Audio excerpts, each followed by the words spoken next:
வரப்போறான்றாங்க. எல்லாம் பக்தியா இருந்தோம், இயேசு வரல, எல்லாம் செத்து போயிட்டு இருக்கானே, அவனும் சாவறான் இவனும் சாவறானே அப்படின்னு பவுல் சொன்னாரு.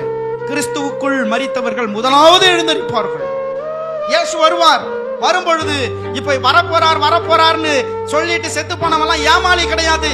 அவன் ஏமாந்து போயிரல, அவன் தான் முதல் குவாலிஃபைடா இருக்கிறான். கிறிஸ்துவின் வருகையில யார் இயேசு வரப்போகிறார் என்கின்ற உணர்வோடு பயபக்தியோடு வாழ்ந்து இயேசுவின் வருகையை பார்க்காமல் மரித்து போனானோ, உயிரோடு இருக்கிறவனுக்கு முன்னால அந்த மரித்தவன் தான் இயேசு வரும்பொழுது எழுந்தரிப்பான் என்கின்ற ஒரு வெளிப்பாட்டை அப்போஸ்தலன் பவுல் கொடுத்தார்.